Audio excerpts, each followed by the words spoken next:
Kitchen అయిపోయింది.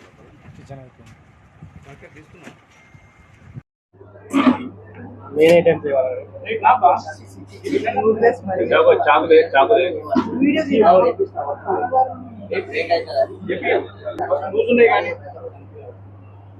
बाहर जाना पड़ता है, बोरी में डालना पड़ता है, ये नहीं के निकल रहा आप ही बता बाहर हो रही है बेटा, दूध में को आप बोले तो डाल दो, तो आ रहा हो डाल दो।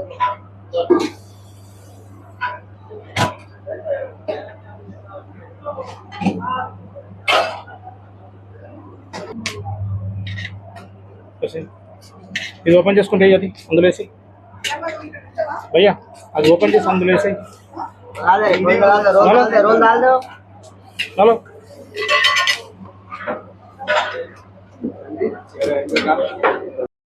నా పేరు అమృతశ్రీ అండి, అసిస్టెంట్ ఫుడ్ కంట్రోలర్ వరంగల్ నుంచి వచ్చాను. Food safety department task force వాళ్ళ టీం తరపున కమిషనర్ గారి ఆదేశాల మేరకు హోటల్స్ మీద మేము తనిఖీలు చేస్తూ ఉన్నాము. ఈరోజు కొన్ని ఆల్మోస్ట్ 70,000 రూపాయల ప్రొడక్ట్స్ వరకు స్టోర్ రూమ్లో నుంచి ఎక్స్పైరీ అయిన ప్రొడక్ట్స్ని తీసాము. వాటి మీద చర్యలు తీసుకుంటాము. తర్వాత ప్రిపరేషన్ ఏరియాలో ఎక్కడైతే ఉందో ఒక 20 నుంచి 25 పదార్థాలు వాళ్ళు వండిన పదార్థాలు లోపల పెట్టడం జరిగింది. వాటన్నిటిని కూడా డిస్కార్డ్ చేయడం అనేది. వీటికి సంబంధించి ఇంకా ఈ కరీంనగర్లో ఇంకా హోటళ్ల మీద దాడులు కొనసాగుతూనే ఉంటాయి. సాయంత్రం వరకు మీకు రిపోర్ట్ ఇస్తూ ఉంటాము. ఇప్పటిదాకా జరిగింది ఓన్లీ ఒక హోటలే చేసాము, మిగతాయి కూడా ఉన్నాయి. మేము అన్ని ఇన్ఫర్మేషన్ సాయంత్రం 6 గంటల వరకు చేరవేస్తాము. ఇదంతా కమిషనర్ గారు కంప్లీట్ ఇన్ఫర్మేషన్ కమిషనర్ గారి దగ్గర నుంచి మీకు వస్తుందండి. ఇప్పుడు కేవలం మేము ఒక హోటల్ చేసిన తర్వాత సార్కి రిపోర్ట్ ఇస్తాము. హోటల్లో అపరిశుభ్రంగా ఉన్నాయి, శుభ్రత కోసం అని మేము వాళ్ళకు నోటీసులు ఇవ్వడం జరుగుతుందండి.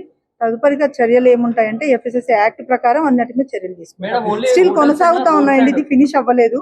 నేను ఇప్పుడు ఫినిష్ చేయడానికి లేదండి, ఇది కొనసాగుతానే ఉంది, ఇంకా జరుగుతా ఉంది. బైపాస్ లో ఉన్న ప్రముఖ హోటళ్లపై ఎందుకు దాడులు చేయట్లేదు? కంటిన్యూస్ గా కొనసాగుతూ ఉంటాయి అంటున్నాను. ఇప్పుడు స్టార్ట్ అయినాయి. మేము ఏ హోటల్ అని ఇప్పుడు ఏం చెప్పానండి, నేను పోయిన తర్వాత మాత్రమే చెప్పగలుగుతాను. రాధామహేశ్లో ఎప్పటికైనా కంప్లైంట్స్ వస్తున్నాయి మేడం, వాటన్నిటి గురించి కాదండి. స్పెషల్ టాస్క్ ఫోర్స్ వాళ్ళ తరపు నుంచి కరీంనగర్ ప్రజల కోసమని కమిషనర్ గారి ఆదేశాల మేరకు ఖచ్చితంగా మేము ఇది సడన్ గా రైట్స్ జరుగుతున్నాయండి. ఇది డీటెయిల్ గా ఇప్పుడు చెప్పకూడదు. నేను సాయంత్రం వరకు మీకు పూర్తి వివరాలు అందజేస్తాను. ఇంతకు ముందు గురించి కాదండి, ఇంతకు ముందు చాలా కేసులు అయినాయి. ఫుడ్ ఇన్స్పెక్టర్ ఇది స్పెషల్ టాస్క్ ఫోర్స్ వాళ్ళమండి. దీనికి సంబంధించి సాయంత్రం వరకు మీకు సమాచారం. మీ పేరు మేడం? నా పేరు అమృతశ్రీ అండి, అసిస్టెంట్ ఫుడ్ కంట్రోలర్ వరంగల్ నుంచి వచ్చాను.